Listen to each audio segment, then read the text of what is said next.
All right, friends, welcome. This is the Azure AZ-900 of Azure Fundamentals workshop. The whole point today is we're really going to talk about the cloud. We're going to really talk about and hammer the basics of the cloud, why a company moves to the cloud, and then eventually we're going to talk about some of the aspects and applications that Azure has, the different tools that Azure specifically has, and really wrap that up to prepare you for the AZ-900. Workshop or AZ-900 certification. My name is Will. I'm one of the instructors for the part-time program. And then I am the Azure specialist of Coding Dojo. All that means is that I have, dove into Azure and know the different tools and aspects of Azure. So that's all that means. I don't know everything, but together we can figure it out. Just a couple ground rules before we get started. Teamwork makes the dream work. You're going to be working in groups throughout the day. We're going to have a couple different activities for you to work in groups. And we just ask, obviously, that teamwork, is a priority there. Somebody's not dominating the conversation, or if somebody says something that might be wrong, kind of being kind about that and not just making somebody feel like they don't, feel bad for not exactly knowing what's going on. With that is humility. Not everybody has the answers, including myself. I don't have every single answer. There might be things that I don't know because the cloud is massive and a huge whale of information, especially this AZ portion.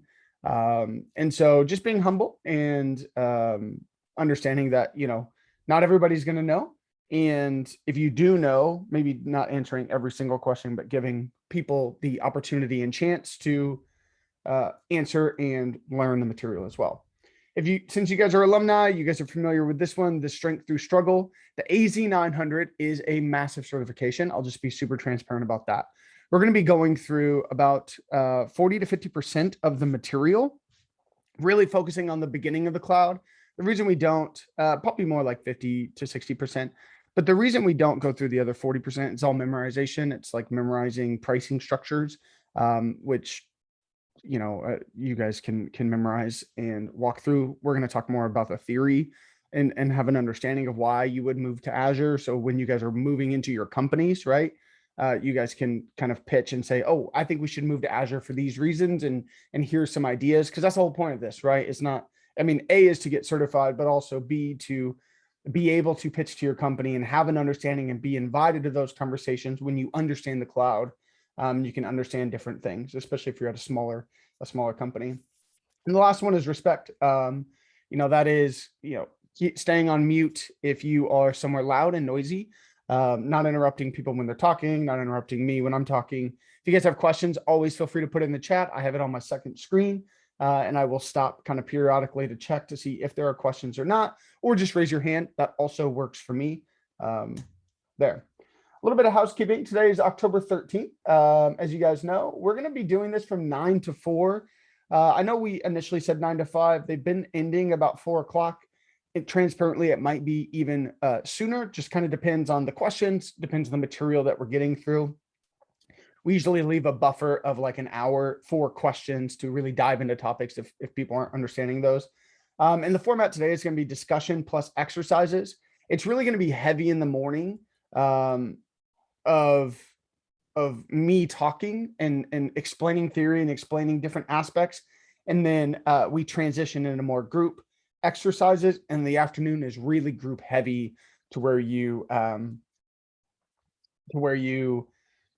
working with your teams and diving into the material yourself. So getting a hands-on experience with Azure and the different tools that it has. Obviously, because you guys are here, we're not going to sneak attack you. These workshops are free. There's not a limit to how many participants. So, right, we've got 20 people here, which is awesome. And anytime you attend one of these workshops, we do 3 of them, currently working on our 4th. But anytime you attend one of these workshops, you get a 50% off voucher towards your AZ-900 certification. Now, you can do, if you do like that, we have an AI, a DP 900, an AI 900, and an AZ 900 currently. If you do all 3 of those, you can get a certification or a 50% off voucher for each. Really, it's a $50 savings. So even if, let's say, you are certified in AZ 900 already and you want to go on a maybe a higher certification, you can still put that $50 towards that. It doesn't have to be for AZ. It is just a $50 coupon towards a Microsoft certification.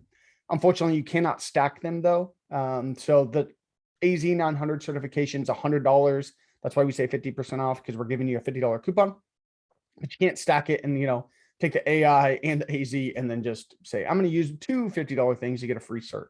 Unfortunately, you do have the $50 that you do have to pay, but it is really, really a great deal for only $50 to be certified in Azure.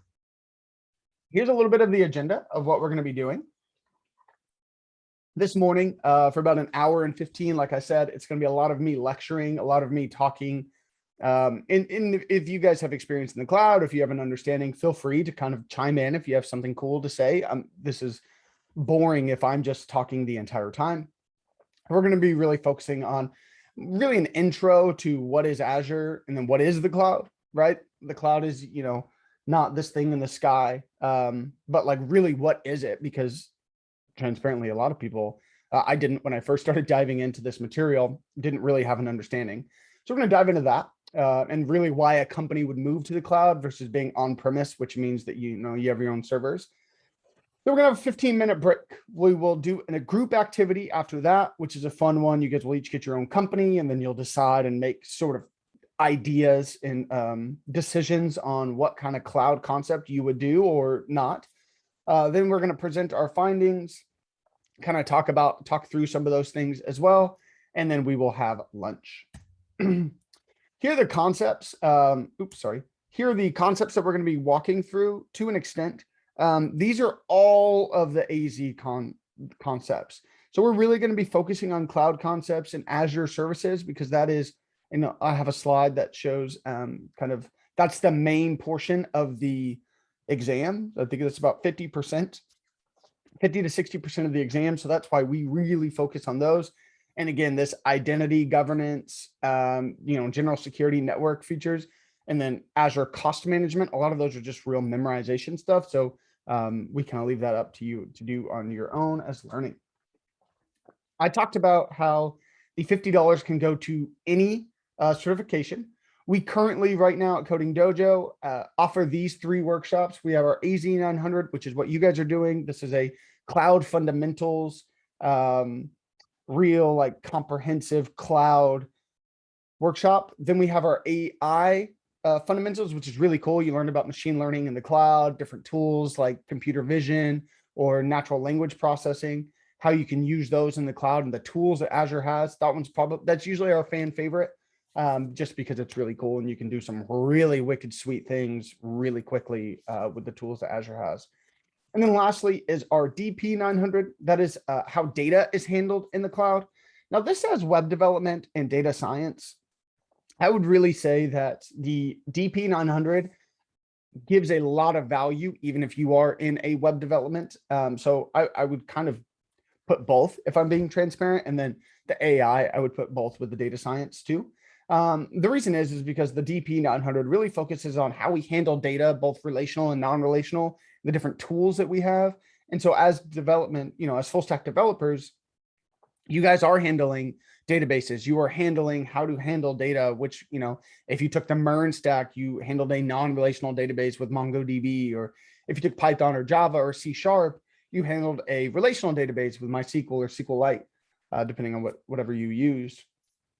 And so this is a really great insight for how data is handled, because you will be, transparently, any sort of web application currently that's making a lot of money is data, right?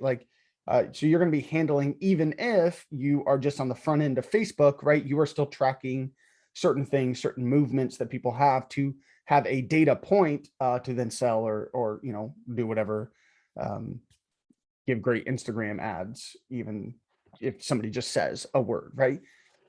So I would say that all 3 of these can be interchangeable for both web development and data science. Again, if you are a data science person, just having an understanding of the cloud is helpful as well. Like I was saying, there are additional ones.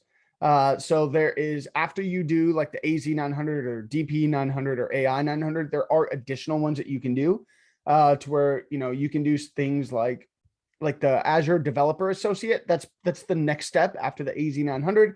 That's a lot more in depth about cloud computing and utilizing the cloud. So that AZ-204, that's kind of the next step. If you already are certified in AZ-900, absolutely, you can put the $50 towards any of these if you want.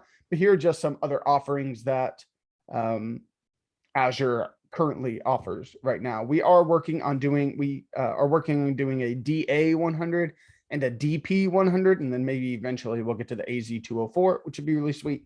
But we are currently just doing the AZ through AZ, AI, and DP-900 currently.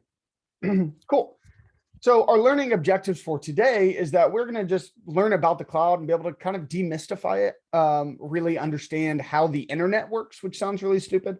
But it is, something a lot of people, it's actually one of my favorite slides because people don't realize how the internet works. And so then it'll give a little bit more insight on why you would have a data center in a specific region or a specific country. And then after this, after you take this workshop and you do some self-studying to do those sort of memorization pieces, you get certified. And whenever you get certified right now, Azure is really on the up and up, and you can go to this source to kind of see that.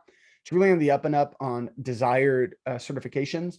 AWS currently is the market leader, but Azure is right there with them. And a lot of people are actually moving to Azure. And so having this on your certification or on your resume, if you guys are looking for jobs, or on your LinkedIn profile, is a really, really big deal. I was just talking to a buddy who works at AT&T as a software engineer and talking about Azure. And, he was like, man, if you have that on your resume, that will set you apart exponentially. So that's the idea behind the certification, is to help you guys get jobs and then increase your potential in the market, right? And help you, maybe you found your niche and love the cloud, and maybe you want to be a cloud developer or cloud engineer, cloud solutions engineer, something like that could be a really, really cool thing. This comes from the Azure platform, but here's really the learning path for this. You have aspects of the cloud concepts, core Azure services, Azure pricing and support, and then security and privacy. We're really going to be focusing on the top two, those cloud concepts and Azure services, because again, the other ones, a little bit more just memorization. And then you take the exam. And then once you get certified, again, you can put that on your LinkedIn, or you can continue the process, right? Continue your certification process and trying to get certified in like the AZ-204, something of that nature. Again, this also comes from the platform, but this is how it's kind of broken down. There are quite a bit of things for the AZ-900, just being super transparent to know. It is a pretty comprehensive, it's a very comprehensive certification.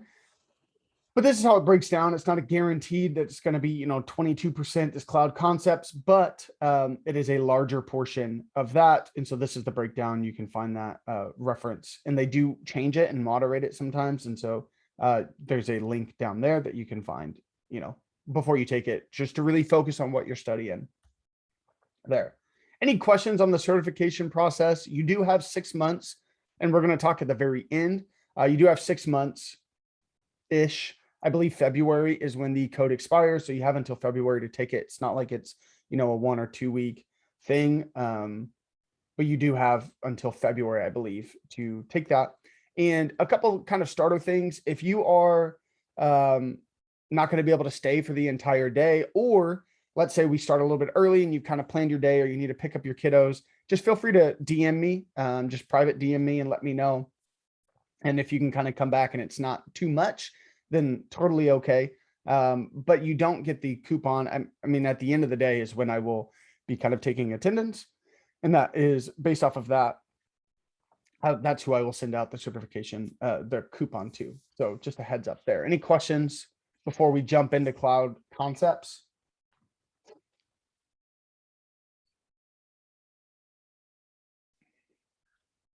Cool. Like I said, always, if you have questions, feel free to put it in the chat. Or raise your hand, and I will do my best to kind of get there and help y'all. Cool. So does anybody know really, how does the internet work? Anybody have ideas? from a very basic perspective. Magic, love that. Witchcraft, absolutely. Bunch of computers connected to each other, absolutely, Chris. NASA, not yet. I do have a feeling, this is my conspiracy theorist, I do have a feeling that eventually Elon Musk will put data centers in space, but we'll see.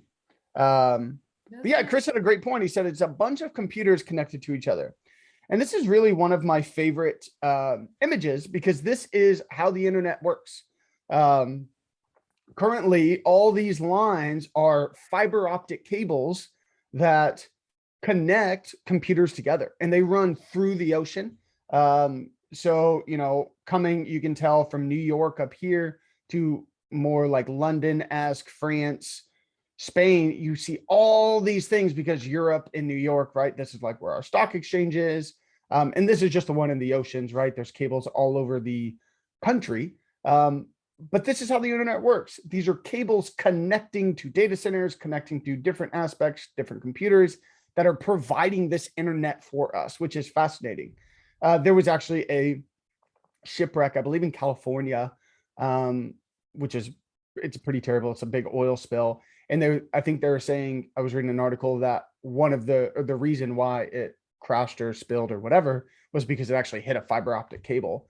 And so these are in the ocean, right? They are all throughout, and that's what's connecting us, you know, from the internet. If I want to access, I don't know if you've ever accessed, you know, something in Europe, but whenever you make that request, I live in Seattle area. When I make that request, my request goes all the way through the ocean, fiber optic, like wicked fast, makes a request to the server kicks it back, and I can now see. That's why, you know, if you're trying to access something from another country, sometimes it takes a little bit longer than if you were to access something from the US. So this is really how the internet is sort of set up and works. Again, this is just from an ocean perspective, but there are fiber optic cables, like the whole thing would be colored if that was really the case. You know, that connects the US from Seattle to, you know, the East Coast sort of thing. But yeah, this is, I don't know if you guys think this is cool. I think this is fascinating. I had no idea that there were cables literally everywhere that connected us.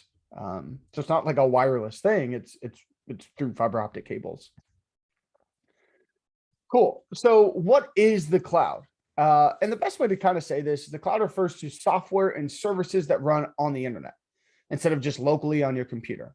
So Microsoft has this thing called Azure, right? That is a software and service that runs on the internet, and I don't have to run it on my local computer, right? I don't have to have it locally. I can run it through and use the tools from Azure, which we'll dive into a little bit more.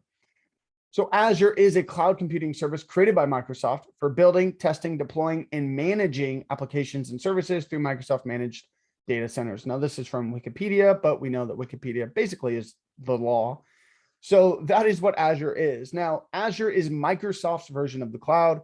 Obviously, I'm sure you guys are aware there are other versions, right? So Amazon has AWS, Google has GCP, which is a Google cloud provider, and there are a couple other smaller ones, but the three main ones are going to be AWS, Azure, and GCP are the three real heavy hitters.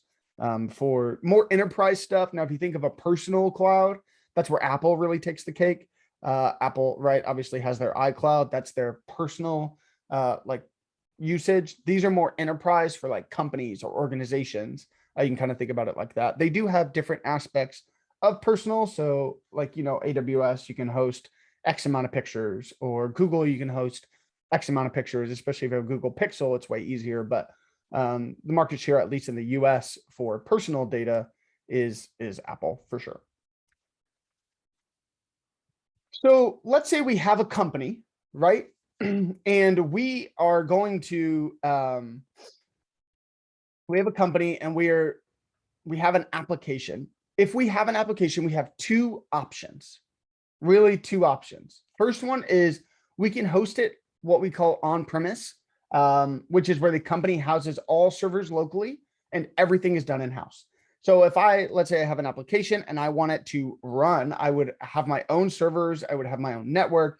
I would throw it onto my servers. That way I can host my application and everything's done in-house. My people are running the operations. My people are setting up the servers. my people or whoever I contract out are maintaining the servers, maintaining the operating system. I am in charge because there's a ton of different things that you're in charge of whenever you do this.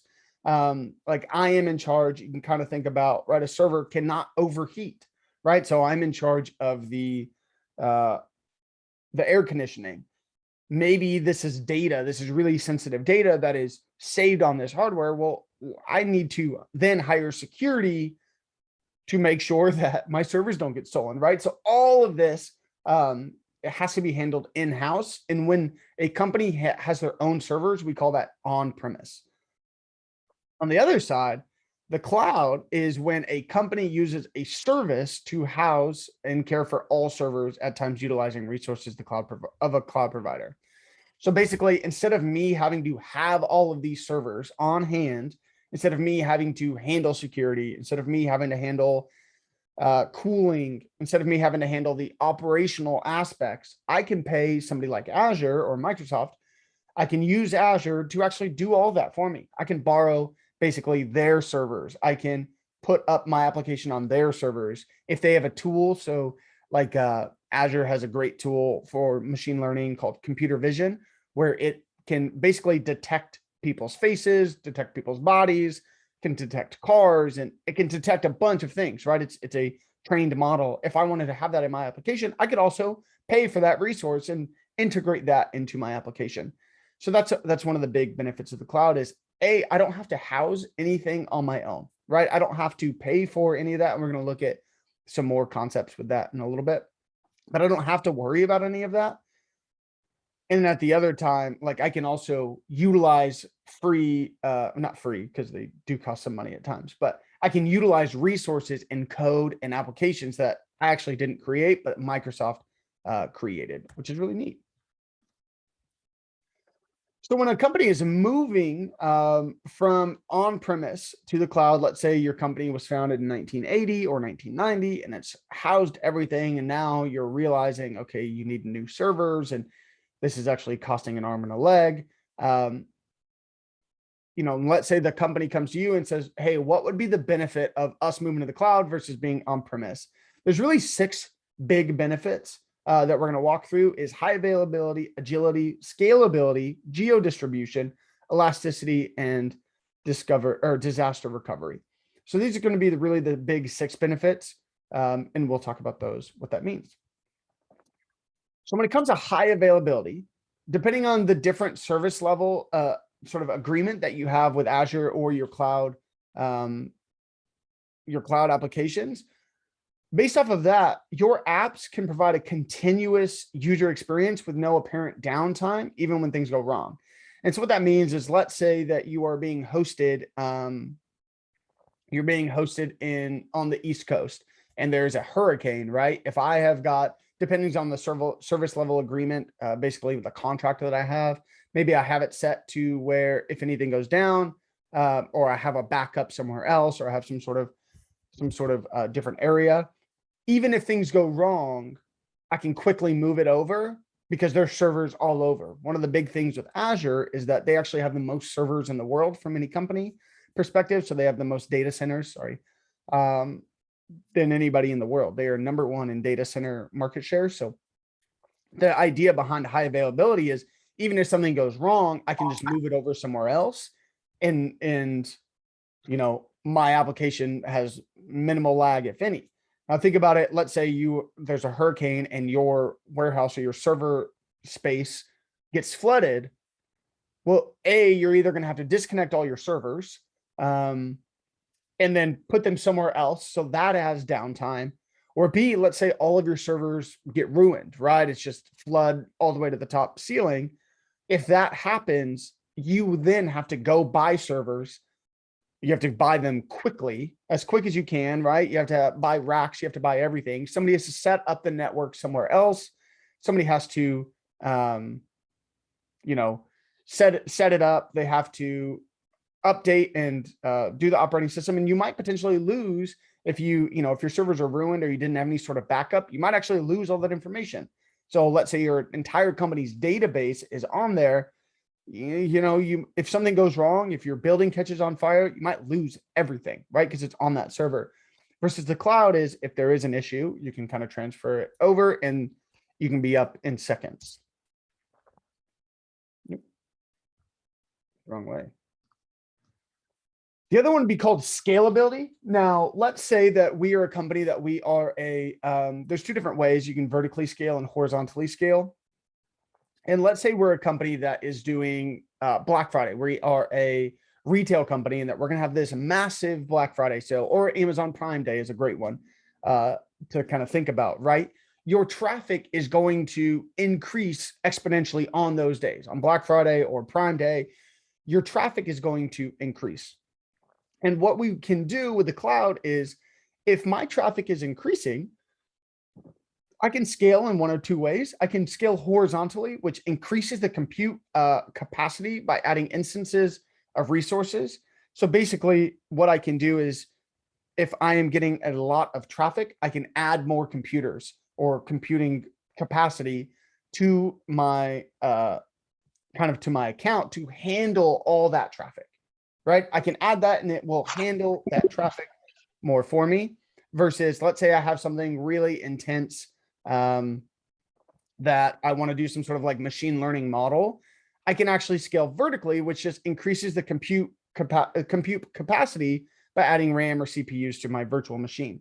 So if we think about this from an on-premise to a cloud perspective, if I am on-premise and I'm wanting to run this really intense machine learning model, right? If I want to scale vertically, I have to go and I have to buy new RAM. I have to add that in. I have to, or CPUs. I have to buy all of that. I have to add that in to have the ability, right, for me to run this. But when I'm done, now I have this extra RAM or CPUs, right? I have all of this extra stuff that I'm not really utilizing.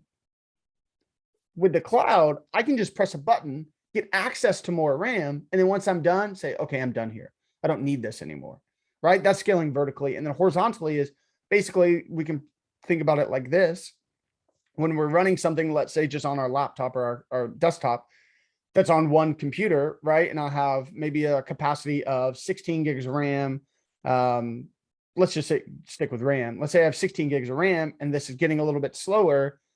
Well, what I could do is I could have multiple computers working on the same thing. That's called scaling horizontally to handle this traffic or handle something like that. To where now this compute capacity is spread amongst multiple machines instead of just one. So that would be scaling horizontally versus if I, again, was on premise, I would have to buy new ones every single time. And then now I have all these extras and I have to take them back and I don't, I have to get them set up, et cetera, et cetera, et cetera. So that's a big one. This is a big, big one to understand is scalability, because if I need to scale out horizontally, I totally can. And then once I'm done, right? And I say, I don't need these anymore. It's just like an on and off switch versus if I'm on premise, I actually have to purchase, set that up, migrate it all over, and then add it in, which is a pain. Another one is elasticity. So basically you can configure cloud-based apps to take advantage of auto scaling. So your apps always have the resources they need. So basically I can configure this to say, hey, whenever X amount of traffic happens, I want to scale horizontally. Whenever X amount of traffic happens, or whenever this sort of model is needing to run, right? Let's go back to our machine learning model. Like, okay, I want to scale vertically. So I can set that up to where I don't have to go in and make that change, each individual time. I can set it up to say, hey, if we hit a certain threshold, this is what I want you to do, which is really great, right? It's kind of like a time-based scaling if you need. Just auto does it. And then once it's done, once that traffic, hits a certain level of like, let's say it hits this threshold and then it scales horizontally. And then we say, okay, now once the traffic holds a certain, traffic level, I want to scale back down to handle that. And it automatically does it. And you only pay for those resources for as long as you use them, which is a really cool thing. Another one would be agility. So I can deploy and configure cloud-based resources quickly as your app requirements change. So again, this is using tools. This is using different things. Like that computer vision. Let's say I am a company that is diving into, Facebook, whatever. And then how Facebook now, you can kind of think about, we'll always talk about Facebook. Facebook started and you can do a picture, right? And then now, not now, a couple of years ago, they implemented, around a face, it might say, is this so-and-so, right?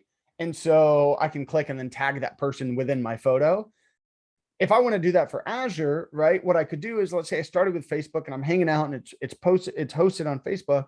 Well, let's say then I want to add that feature in. I can quickly use computer vision to start doing that and tracking and implementing that different resource, basically, versus if I didn't have that opportunity, then I would have to train my own model, right? I'd have to take in millions of images, get it used to detecting a human, detecting a face, detecting XYZ, versus here, it's a click of a button. I add that in, I can utilize that resource.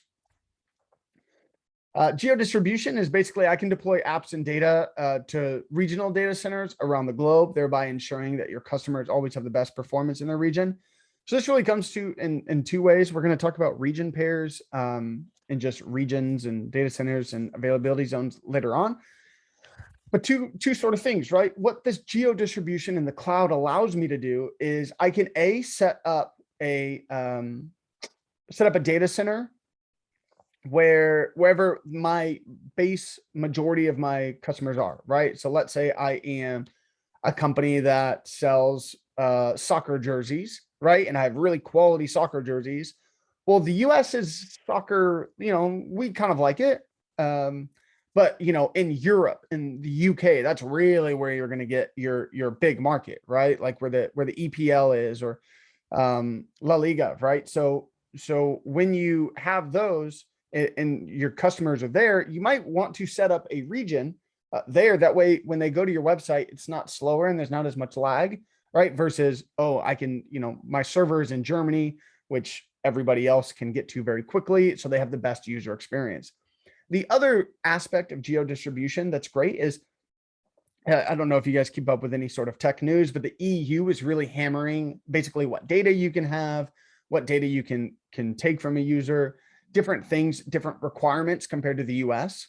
And if that's the case, if you've got to basically have two different types of applications, let's say the US allows you to take X amount of user data and the EU prevents you from doing that, instead of having two different, fully two different applications, just saying, oh, this is our one application. And now if they're from the EU, like nobody from the EU can access it. What you can actually do is really just alter it and then host two different applications. You would host one in the EU that fits EU standards, and you'd host one in the US that fits the US standards. That way, your market and your customer reach is not limited by the region. You can actually host one in the EU, again, that matches whatever the EU has set as a standard. And that's geo distribution. And the last one is disaster recovery. So basically, again, this is sort of what we had talked about. If there's a hurricane, so I can have backup services, data replication, and geo distribution, to where if things are if something goes wrong, or if there's a hurricane or something of that nature, if there's a disaster, I have a data replication aspect to where I can, if the US East is hit with a hurricane, I can set it up and say, okay, well, I just want it to be in the US West. I know everything's okay there. You can also think about it to where, if you've got a data center in a hostile area, if a country decides to go to war, that might be a place where you say, maybe I want to take out all my data, because what if this data center is hit by a bomb, or what if it's hit by, something else, it's raided or something of that nature. So instead of, having that risk, I can just say, I'm going to go ahead and transfer everything over. And I want, my backup services to be in the US or the EU, because, they're likely less likely to go to war, on their actual homeland. Okay. So those are the 6 things, right? And you might think like, well, these are a lot of benefits, therefore it might be pretty pricey. But what the beautiful benefit of the cloud is it actually runs off of a consumption-based model. So you only pay for what you use, and that's it. Right? If we're on premise, if I need, like I was saying, those CPUs, if I need to increase my RAM, or I need to, create something using like computer vision, I am paying for that. And I have the server space, even if maybe I'm not using that much, right? If I don't need that much RAM, but I had to buy it because that one time, the Black Friday sale, I still am paying for that. I still have that, even though I'm not consuming it. But with the cloud is you only pay for as much RAM as you need at any point, and then once it's lower, you pay less. So it's a consumption-based model. And when we're talking about that, this is a really big one to kind of comprehend, is we have something called the cost of operation. And then the real big kind of comparison is capital expenditure versus operational expenditure. And is this necessary to know from a development perspective? No, right? Because this is more like an accounting idea. But if you can, as a company, say, hey, well, our CapEx is going to be this, right? Or as somebody who is an engineer or a software engineer at a company, if you can have an understanding of this, then, you know, people from the business side, they hear money, they hear like, we're going to save money. That is going to basically get you, you know, into some conversations with that if you have an understanding. So what is CapEx versus Opex? Well, capital expenditure is the upfront cost of spending money on physical infrastructure and then deducting that upfront expense over time. So the upfront cost from CapEx has a value that reduces over time. So let's say I spend $10,000 on a server. That's just an easy number. Over time, that's going to depreciate, right? And so the value of that server is going to depreciate. But that upfront cost, I had to spend $10,000 instantly just to even get started, right? And then over time, that diminishes in value. Versus an OpEx is where you spend money on services and products now and build for them now, right? So you pay, right? You can basically have like a subscription. And if we're looking really from a perspective of how the world is going, right? Subscriptions are the model for everything, whether it's groceries, whether it's music, or like Spotify or Apple, or, you know, there's a subscription for literally anything. Dash Pass, there's clothing, right? Like subscribing is the model to basically take more money from the consumer. But like Netflix, Apple TV, Hulu, all of these are subscription. You can think of basically in any realm, there is a subscription-based model because that's where everybody's going. And so there's good things with that because you can actually plan. I know this is how much I'm going to spend every single month, right? I know that our Azure resources are going to cost $1,000 a month. I can plan that in my budget, right? I'm not going to have to then, you know, versus CapEx where I have to spend $10,000 and I have to depreciate over time and what's its value. And then once it's undervalued, like, what do we do with it? And do I need to get new ones? And I have to spend 10 grand. It's like, nope, there is no upfront cost. And I pay for a product as I need it. And I can plan, let's say I go back to that company that's, you know, like sells like an e-commerce. I can plan in November. Maybe I know I'm going to have to scale out and my costs are going to be higher. I can plan for that, right? I can plan for that in January when I know when my peak moments are going to be. Here's a picture just to really kind of reiterate this is if you look at CapEx, it's kind of like a iceberg, right? When you look at CapEx, if you just have a software licensing cost, which is what you would do for like your operating system or something of that nature, different tools, it might seem lower on kind of just like looking at it, right? It might seem lower. But you have to think about all the different things that you have to have and the ongoing costs that you have to have, where you have got customization and implementation, right? So somebody to actually set up that operating system, somebody to actually set up and implement that network. You have to cost for the hardware over time, right? Hardware is going to get better. And so then like, when do you upgrade? You know, how long is that? You're still paying for this hardware, XYZ. You have to have IT personnel. You have to maintain it, right? So you have to make sure that it is running your operating systems up to date. It has patches, it has security, XYZ. And then you have to train people on how to use that and how to basically maintain it. And if you look just even at the ongoing cost for capital expenditures, right, you have to apply patches and upgrades. You have to maintain and upgrade your network, maintain and upgrade your security, upgrade your database, rewrite integrations. You have to do performance tuning. So you have a ton of things that you have to manage consistently if you are going CapEx, which we can think of as on-premise, right? So if I have them at my local area, these are everything I have to pay for, versus if I'm using cloud computing, yeah, my subscription fees, my monthly cost might be higher than what just the software licensing cost looks like. But the day-to-day, the month-to-month cost is going to be way lower, because all I have to do is pay for subscription fees, maybe some training, right? I have to train my employees on how to use these tools. I have to maybe set up some configuration. So have somebody working with Azure, have somebody who knows how to implement, right, the cloud, and then just a system administration, right? So somebody who can oversee that. I don't need an entire IT team. I might just have somebody, one or two people that can handle the cloud and system administration.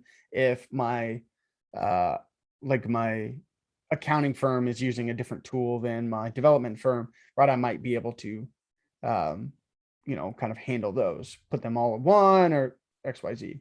Any questions on anything so far?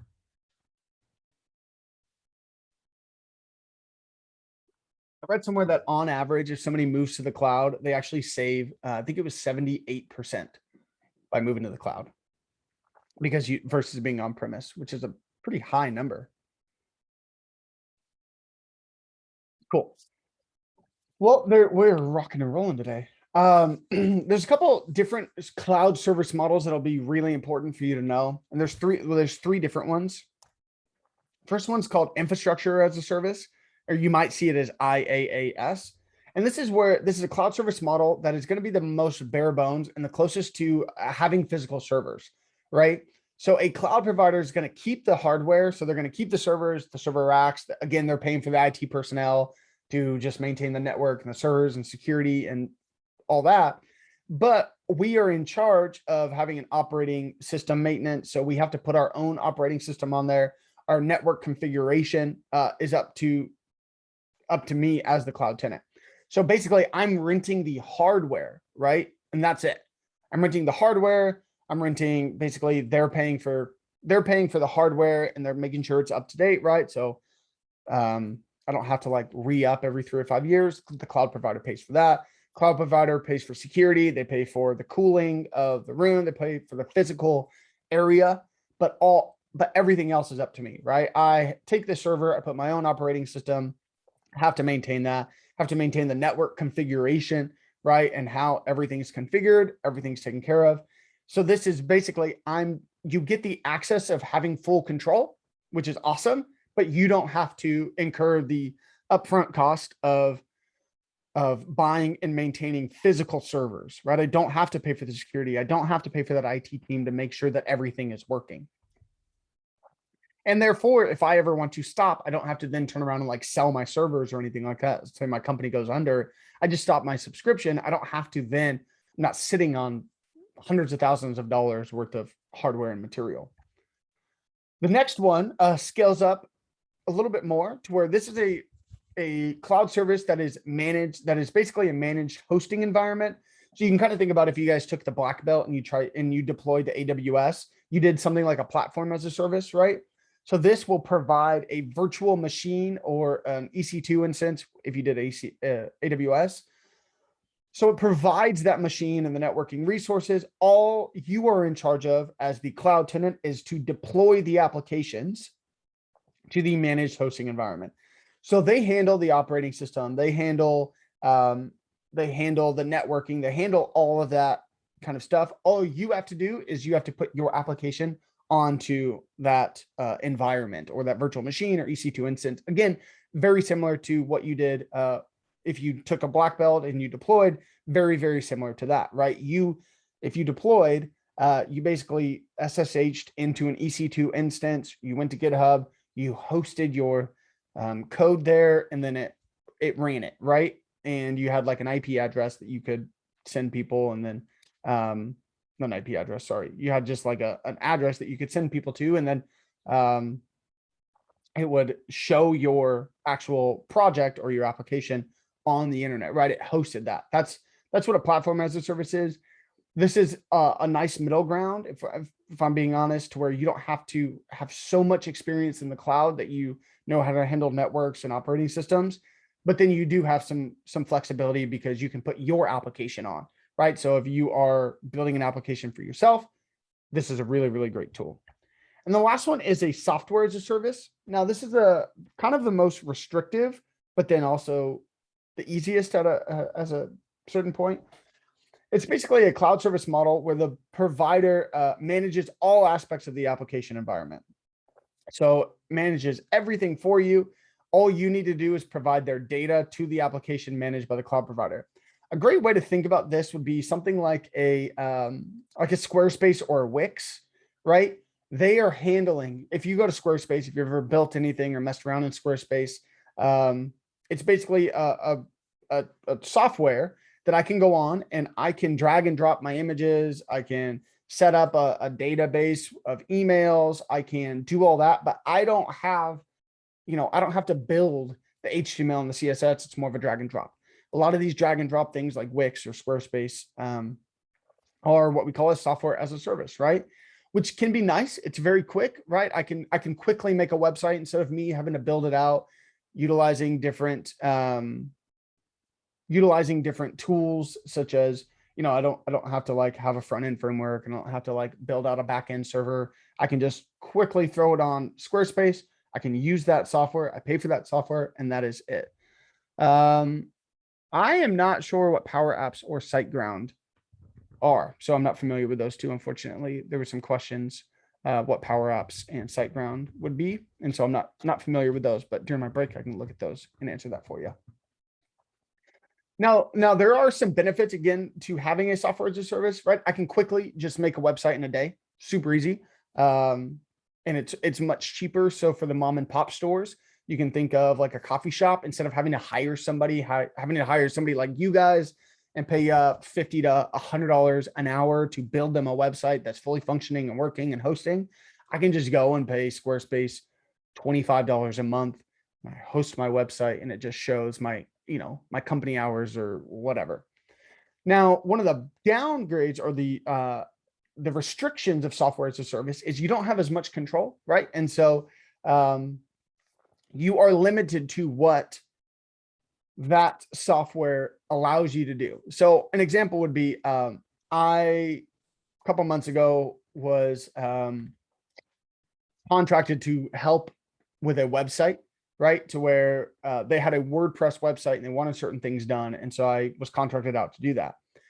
And one of the big things that they wanted done was that they wanted, it's a terrible, never do this. But once you manage the website, a video would start and there was, sound to it, which is terrible, like terrible design, but that's what they wanted, right?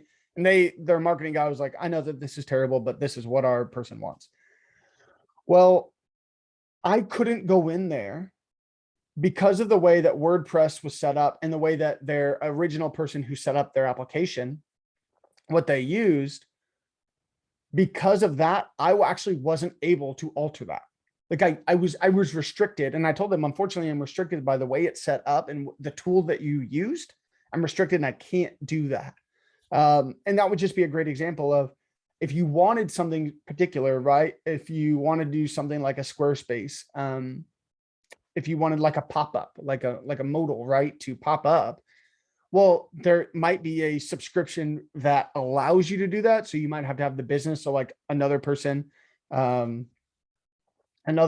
I was contracted for, I was working on her application. And in order for us to have a modal to pop up to say like, hey, do you want to subscribe to this newsletter? Because she had a newsletter that went out every month. She actually had to upgrade her software as a service, right? To say, oh, that's only available in the premier one. So, okay, that's going to be an extra $8 or $15 a month for you to just have that one tool. So with the software as a service, you are limited to A, what it's allowed to do, or B, you might have to upgrade two different applications or two different like levels in order to have access to the things you really want to do. So you don't have any sort of ability to like change it, if you will. Somebody asked, so WordPress is a software as a service? Absolutely can be, right? You think about it, WordPress, you can go in and it hosts everything. You kind of drag and drop, and depends, like they have themes, right? So There's very little things, and it handles data, and it can handle certain things for you. So yeah, I would say that it leans more of a software as a service for sure. And just as a sort of like a breakdown of what you manage versus what a cloud provider manages. If you're on premise, if you have a private cloud, right, you handle everything: your storage, your networking, your computing, your virtual machines, all that stuff. And as you go, you can see your infrastructure as a service. You don't have to handle the storage, the networking, or computing, but you do have to handle kind of everything else, right? Your virtual machine, your operating system, the runtime, the applications you have, and the data and access, right? You have to provide all of that, and you can set up your storage accordingly, but you have to handle how it all works. Then as you keep going, the platform as a service actually handles sort of how a lot of this stuff works. You just have to throw in your application and the data and access, right? Who has access and what data are you taking in? And then as you run it up to your software as a service, it even has the application. So you don't even have to build the application, right? So that's why I would say WordPress is likely a software as a service. And because I didn't have to build the application. I don't have to put in HTML and CSS, and I don't have to set up how it operates and how it takes in data. All I have to do is provide it the data. Basically, my users have to go and submit an email or have to do certain things. And then I just have to access it and can kind of build that up as well, drag and drop and make it look like whatever theme I want it to look like. Cool. Any questions on that?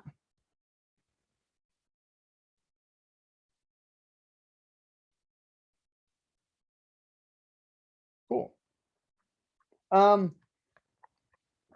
So what does that mean, right? Like this is an interesting slide, but so okay, we've looked at that, right? So now we have an understanding. So how does that kind of work here? So right now, you guys have, this probably should have been earlier. Sorry about that. So you guys had your yellow belt, you took Python likely, maybe not, maybe you just took Marin or Java, but then, your belt, you're here, you've made your applications. And so now here we are is, kind of where this all fits in is now you guys can take this information and then use it to host an application, right? So if you have a application hosted on Azure and an application hosted on AWS, that's a great kind of sign for your recruiters or the people that are interviewing you to say, oh, they actually understand how to host. They actually understand, right, how to do that particular thing. And then it can help simulate a sprint/scrum, right? Because you have certain tools and certain things you have to do there. Like I was saying, this is sort of how it works. This is how it worked in what we did, right? So you guys in your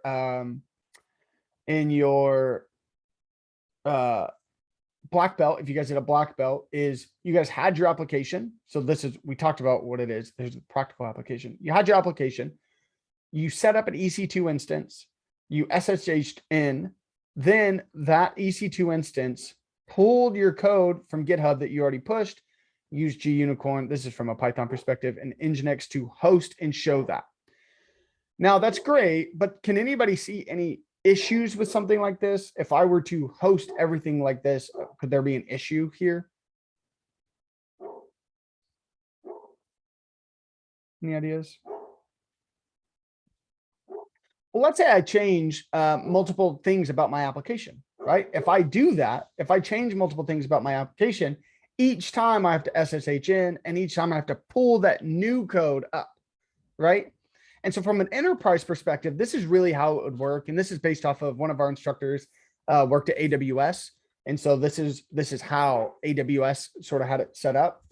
Is you as a developer are going to push your code to GitHub or Git. You're going to use some sort of managing of your version tracker. And then what you'll actually have is in the cloud, you can set it up to where it detects a new change in your code. And once it detects a new change in your code, it builds and compiles depending on how you built it. If you were in, builds and compiles it, then you would have certain testing portions. So in in this case, you just put the code up to the cloud and then hosted it, right? But what if your code was broken? Well, what we do more of like an enterprise perspective is you actually set it to a container, an instance, a virtual machine. And then you would have unit tests, integrations, and stress tests to see, does this code work, right? That you could write that, you can set that up and you say, does this code work? And if it does, then it passes it to the pre-production. And, this is just an example. So some companies might have 2, they might have 3, they might have 5, kind of depends. So you send it to your pre-production, then you would have additional tests, unit tests to make sure, stress tests. And then once that happens, once you have, it passes these tests, then it sends it to production and it shows and hosts it so your users can, access those applications or tools or anything like that. Once it gets to production, right? Once we have now hosted our application on production, users can go to google.com and utilize that. Then it also does some monitoring to where it will say, you can set it up and say like, oh, here's my traffic. Here's my average traffic is 200 people, per minute or whatever. And you can set it up to where there's actually alarms that say, okay, now, our lowest threshold maybe is 100, but once it gets to 50, let me know. And so once it gets to 50, it'll set off alarm and you can say, oh, okay, is one of my servers down? Is there an issue with my code? Right? What is happening to my website? Why is my website down? So you can think about Facebook a couple of weeks ago, just had that massive outage, right? They absolutely, when they hosted it, there was some monitoring that let them know, hey, this is down, right? They didn't find out from Twitter. They didn't find out from Reddit. They absolutely had some sort of alarm that went off that said, hey, something's going on. Whoever pushed this new code, this broke. Why that didn't break in one of their 2 tests, I'm not sure, right? I obviously didn't know the code, but that monitoring allowed them to know, and then they can start working immediately. So this is sort of, this is also from like a platform as a service perspective, right? So where you have your application, you send it, and then it has some tests, and then it goes into production. Cool. Any questions on what we've covered so far? You guys have had some great questions so far.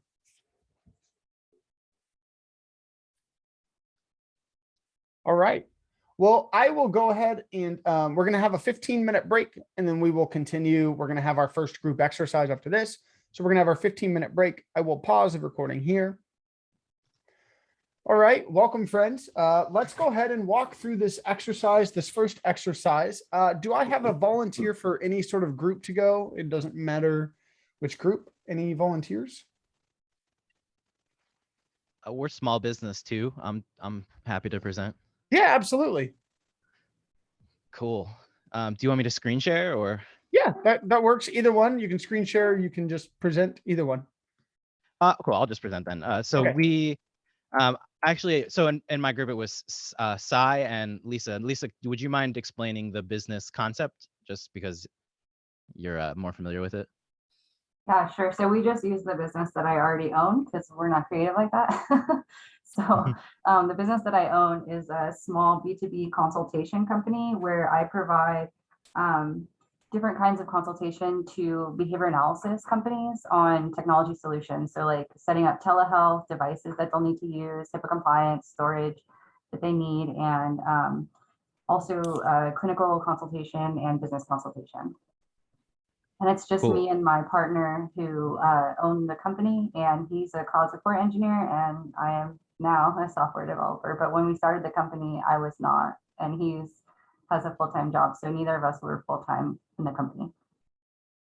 Cool. So yeah, so that, so we've got a two-person part-time employee business. Geographically, we opted for West US too, because that's just where, when we clicked on it, there was like an arrow pointing to that one. So, but we did, because of the nature of the business, it doesn't, like, the location isn't super important. We don't have to worry about things like ping, for example. Yeah. Yeah. So we went with the SaaS model. Some of the advantage of that being there's no upfront costs other than just the subscription. So as a small business with not a lot of employees, like, it's hard to guarantee the amount of money coming in. So it's best to go with the most affordable option. It's got like a lot of, it handles all the updates. It's gonna basically take care of all of the heavy lifting as far as IT is concerned. So, 2 part-time employees aren't gonna have a bunch of time, or even necessarily maybe not a bunch of skills in IT.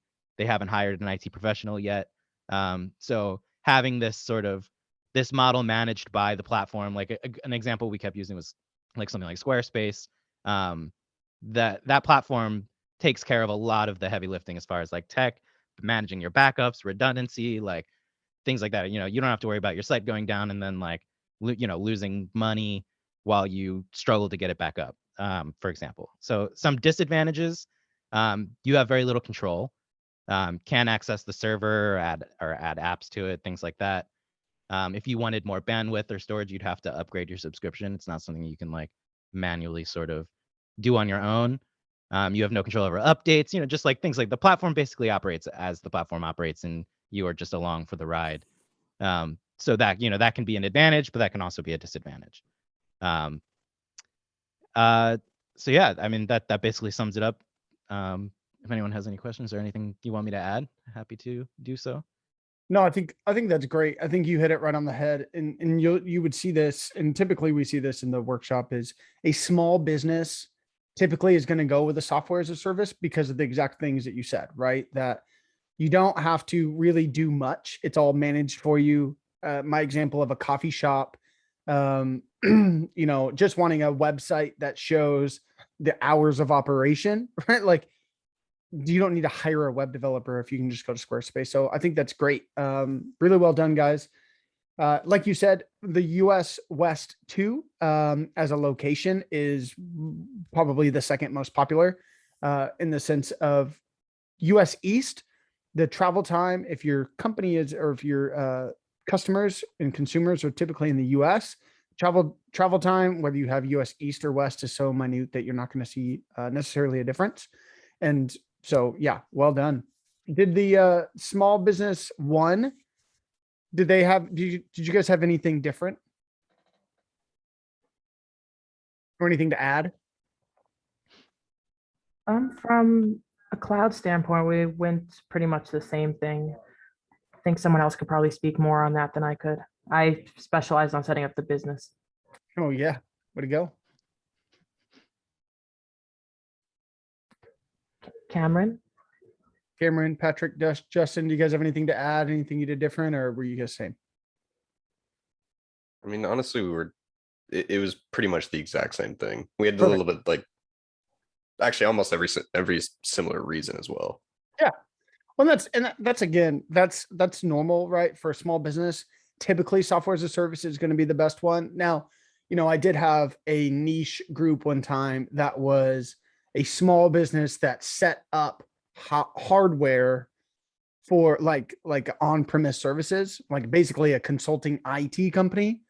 They had 6 of them, but then that was literally their job. And so, yeah, for them, it might make more sense, more so because it'd be kind of weird to, have that consulting and then you don't have it in the cloud.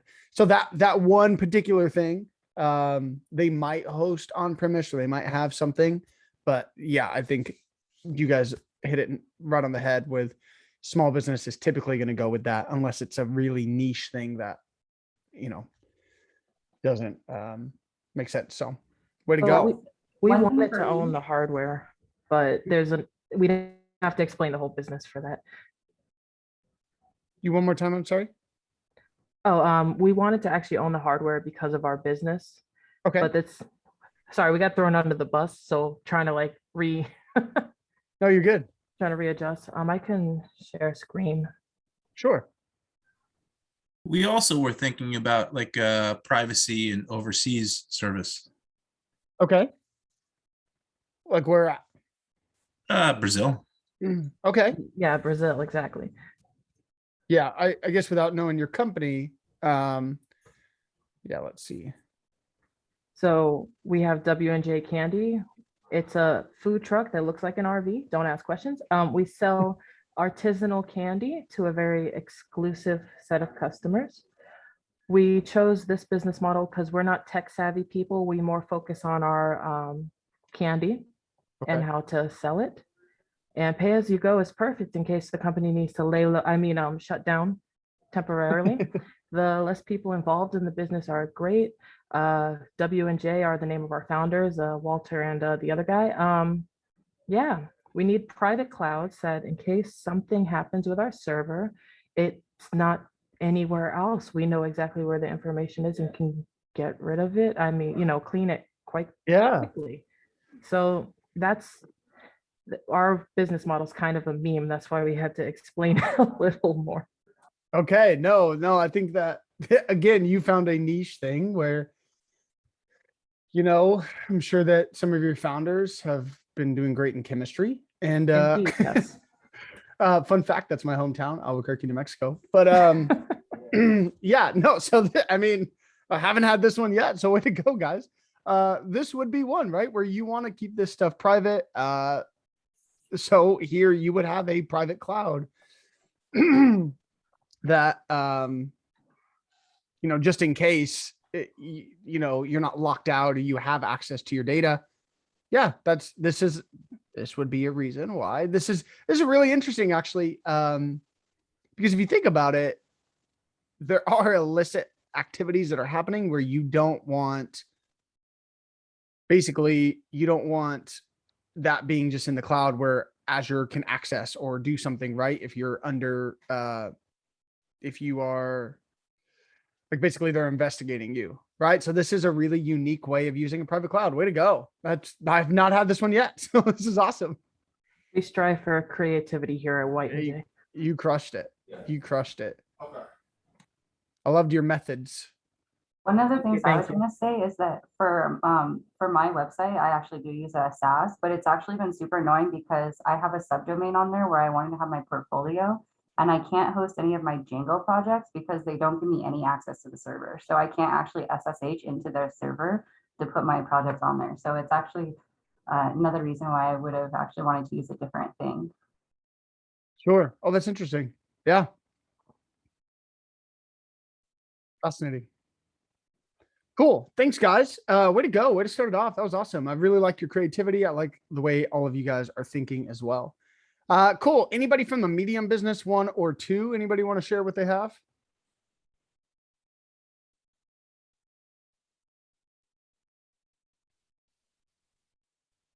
Medium business too. And our business, actually, let me share my screen. Give me 1 second. And then Samir or Wesley can jump on in. Can you speak up a little bit more, Justina? Oh, sorry.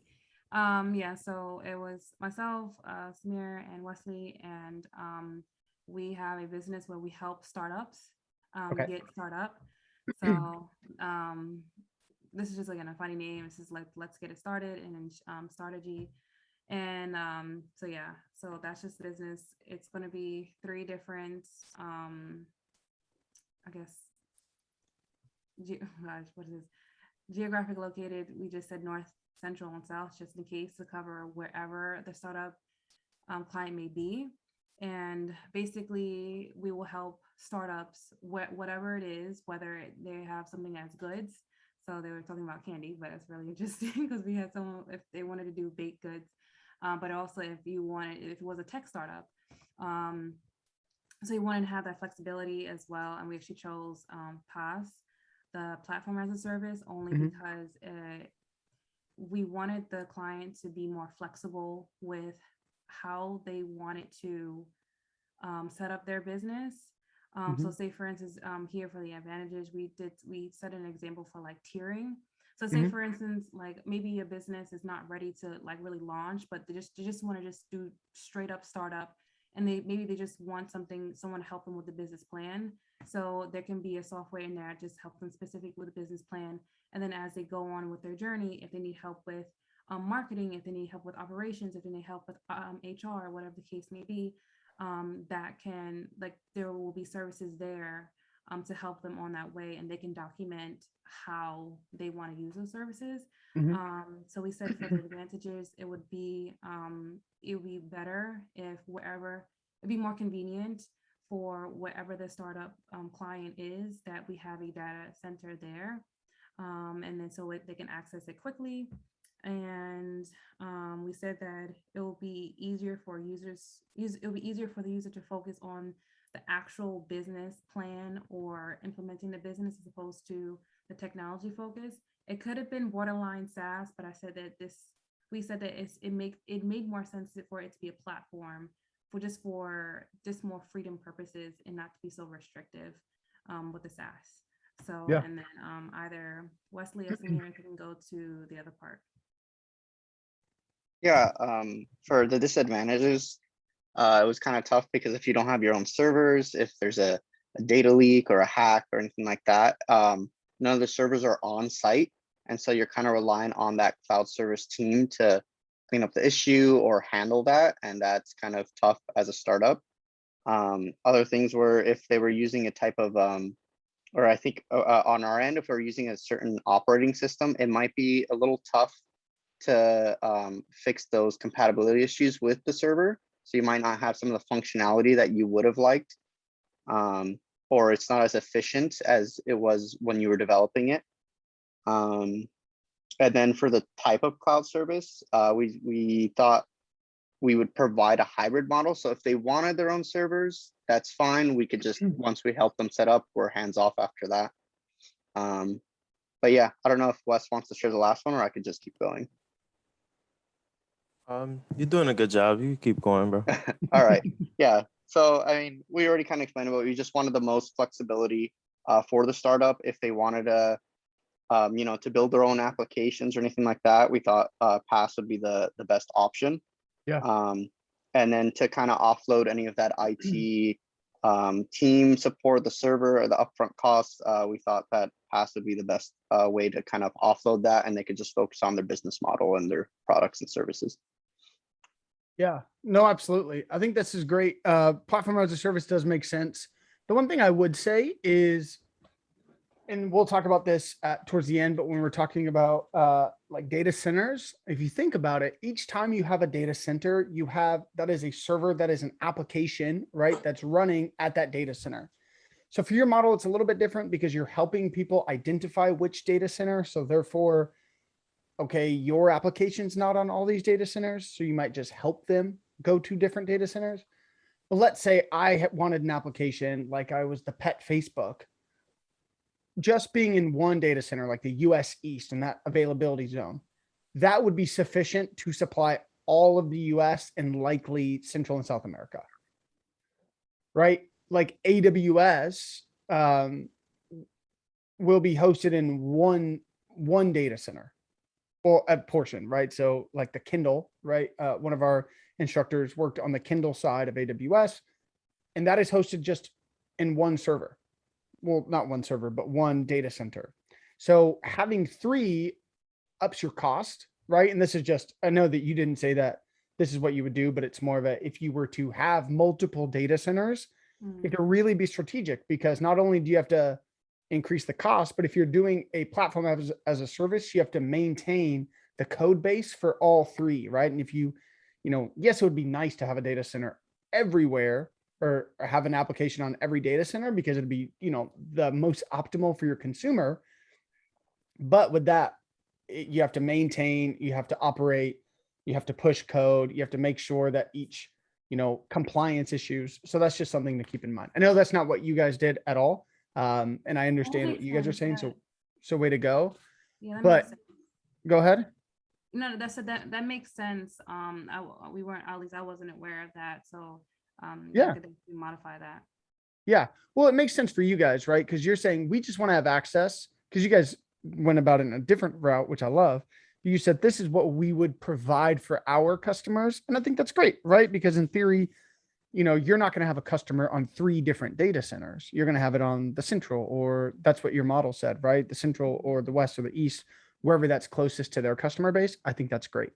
I was more so just as a general rule of thumb, sometimes I see a lot of the large will be like, oh, we're international. We're going to have one in India and China and Brazil and Europe and the UK and the US and, South Africa. And it's like, okay, but like Amazon has it in like 3 places. So, if Amazon in itself is having it in 3 places, then, maybe there's some truth to that. So yeah, no, way to go though, guys. Way to go. The other medium business, do you guys have anything to add? Anything you did different? Medium business 1, Chris, Yeah. Eddie, go ahead. I can share real quick. Yeah, absolutely. Okay. All right.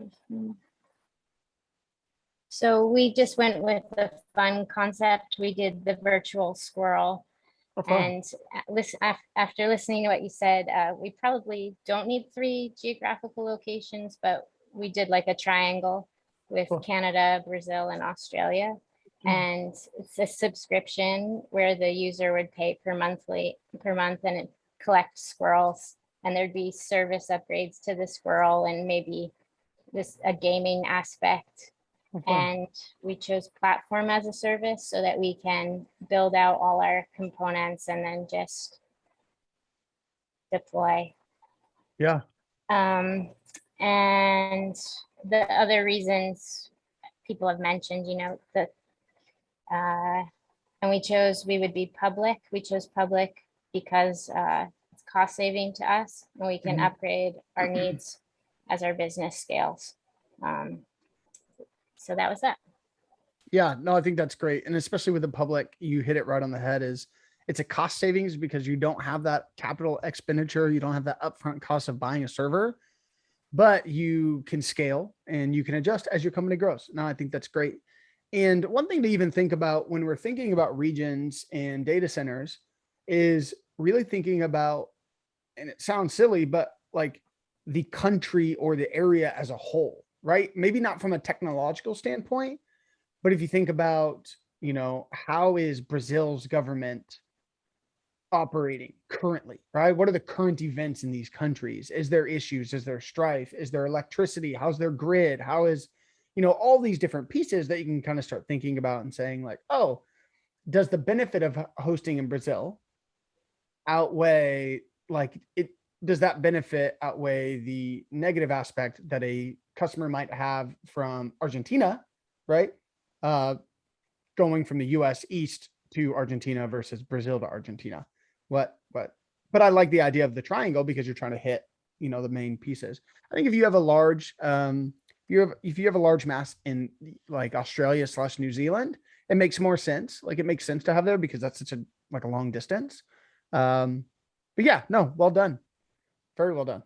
Just a quick question. So as far as incorporating and your business model, you don't have to have business licenses in those regions. You can still just have like a Canadian business license and still have the cloud services internationally.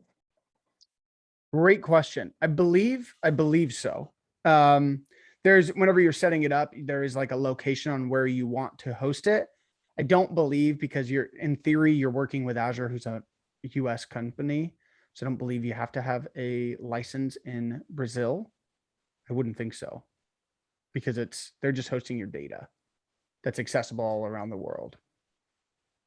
That's a great question. I'm not sure. Great question. Cool. Any large businesses? Either of the large businesses want to go?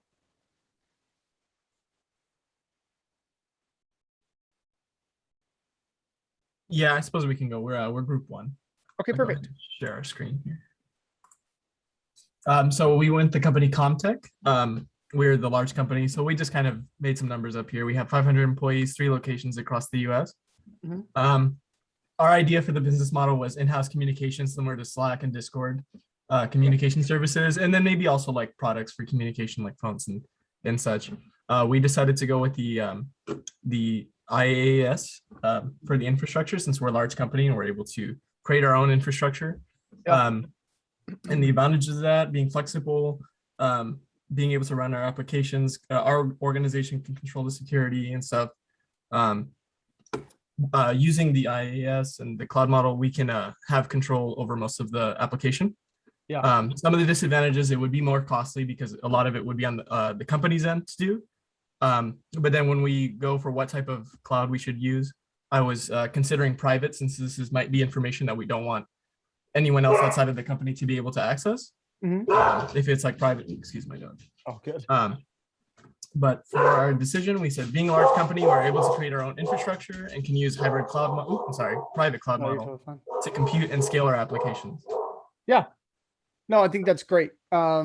Yeah, exactly. I think you hit it right on the head. Infrastructure as a service is something that typically a large company will do because you have the flexibility of having, right? A larger company is going to have the capital to hire somebody and to utilize that. It makes sense if the information you have is maybe you really want to be control of your database. That Yeah. makes sense, right? If Makes you really want to be control of, like, you have sensitive information, let's say you're a large, maybe let's say you're a weapons dealer with the US or with something else, right? Like, you've got some really sensitive information and you've got maybe you trust and you want to have control, right? Not to say that the cloud is not, I mean, the cloud is one of the most secure, and I would argue probably more secure than something private, because I mean, you have the greatest minds for AWS, Microsoft, and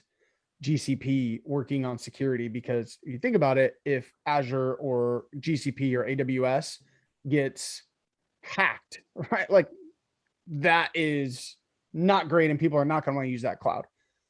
But I get that in the sense of there are just some things that maybe even legally you're not allowed to have on a public cloud, right? Something you have to have. So yeah, no, makes sense.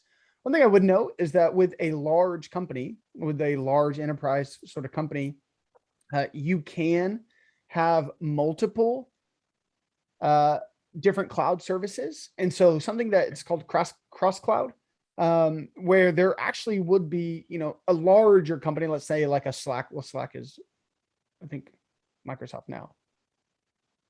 I think Slack got bought by did they get bought by Microsoft? Who was that? Salesforce. Oh, no, they bought it Salesforce. Sorry. So you think of like a Slack, they might have so many different organizations within their company. And there might be a tool. And whenever we think about the cloud, there's a lot of the same sort of aspects, right?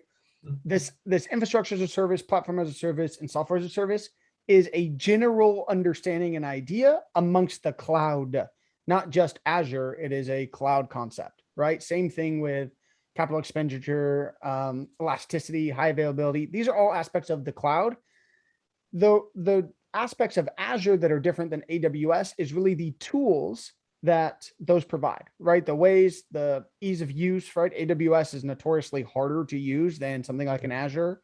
So the ease of use, like customer usage, and then the tools. So like Azure's computer vision, that's why you might lean towards an Azure versus an AWS or GCP. But with cross cloud, what might happen is your, accounting firm might use a software as a service. If you are a large company, might use a software as a service and a tool that AWS has because it's the best tool for what they're trying to accomplish, whilst maybe your tech team is using Azure to host like their infrastructure as a service, because that is the most optimal thing for your company. So just being aware that you can actually do multiple clouds within the same organization, and you can have multiple cloud service models within a larger company. Now your small company is not going to have multiple clouds, and it's not going to have multiple different things. But when you get larger, it can kind of scale that way for sure. But way to go. Yeah, absolutely. This is great. Did the other large group have anything else? We had pretty much similar things. We went with more like kind of relaxed global big company. Our idea was just sold something generic, and we did a PaaS actually. Yeah. Okay. And we had 3 locations, one in the US, one in Germany, and one in China, pretty much. Okay. And we went with a hybrid because we wanted to. Our goal at the end was to be more efficient, but at the same time to be the focus to be. We have an application that works. We want to dedicate our labor to not just having the software, the service, but making sure that we just continue to update our app, right? That's what we wanted to be more cost effective. And we went with a hybrid because we did have sensitive information. We wanted to make sure, like in Germany or China, if there were security differences, right? We wanted to be able to be more flexible with that. That's kind of like our only difference. So no, I think that's great. I think that you hit that right on the head. And like I was saying, depending on what your company is doing, it might be a platform as a service versus an infrastructure as a service. Absolutely. Cool. Just to kind of hit just our last thing as we wrap up this is this is just, I believe, again, it was from like June of 2020. But this is the most updated regions. These are the areas that Microsoft currently has data centers at. Again, it doesn't show the exact location, longitude and latitude, because that would be a security risk. But here's where these are at. And they're, constantly adding more, announced regions. So you can see New Zealand in this bottom right is announced that they're going to have a data center there, but it just isn't anything right now. And so you can look and you say, okay, great.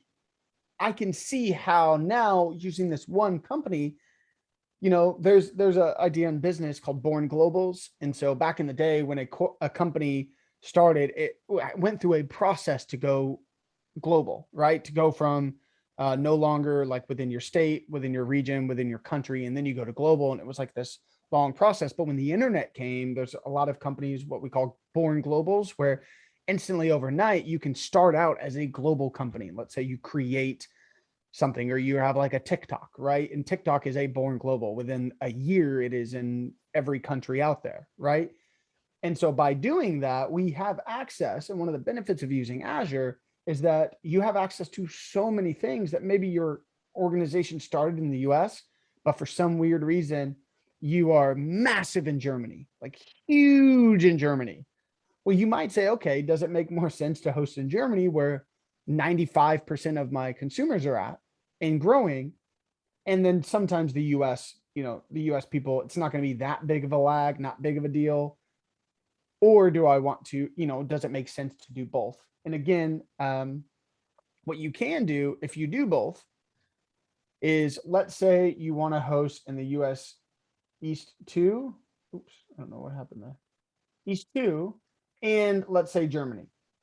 Well, whenever you push your code, right, to the cloud, what it does is it has your container, and then maybe it will push it to not only this is my US container, and then I have like a Germany that then allows and maybe does certain things from a data tracking perspective, or you might have, how does this application differ? So then whenever you push your code, it pushes it to here and to here, which then goes to Germany, and this goes to the US if they are different, right? If there are different tactics or different things legally that you have to do. But the downside of that is now you have two code bases that need to be managed, right? And so that is just something to keep in mind. Again, it would make more like it's the most optimal thing for a consumer to have one almost everywhere, right? But you are paying for redundancy, you're paying for the same thing when if you were in Germany, going to the UK is a hop, skip, and a jump. Like it's not that big of a deal, right? If you .eu or .something. Going from the US to the UK, I mean, that there's so many things from New York to London that it is not that big of a deal. When it does become a big deal is when you're dealing with like a US East and then maybe like a Japan, right? Or a China East. And just knowing that there are certain things, right? You might want to do like a China East and a Japan, and it might not make sense, right? Because you're like, well, that doesn't make sense. Like they're so close. But, China is so restrictive that Microsoft actually has to go through another company called 21 ViaNet, and they're the ones who host. So it's like a partnership for the data centers within China because Microsoft can't, right? China won't allow them to. And so because of that restrictiveness, you have to, you carry some risk. You carry some risk with what if China just says like, hey, nope, you got to shut these down, right? That comes with some risk. And so you might, if you have a large thing, so like Amazon AWS, realized that they had a massive, a lot of requests coming from Japan. So it made sense for them to put one in Japan. And even though they might have one in China, that risk outweighed the cost of having one so close. And so just understanding those different aspects are huge. And when you really think about it, you have to think about like Australia is massive, right? It's huge, but a massive portion of Australia is not inhabited, right? And so you just have, X amount of people, not to say that Sydney or Melbourne or any of those, but Perth aren't big cities, but, is it that big of a deal for Australia to have their own thing? Although it is a massive country, its population doesn't outweigh versus like a New York City, you know, Boston area, it might make more sense. Or even the UK is much more populated, you know, given its size. So cool. Any other questions on this stuff? Way to go, guys, so far.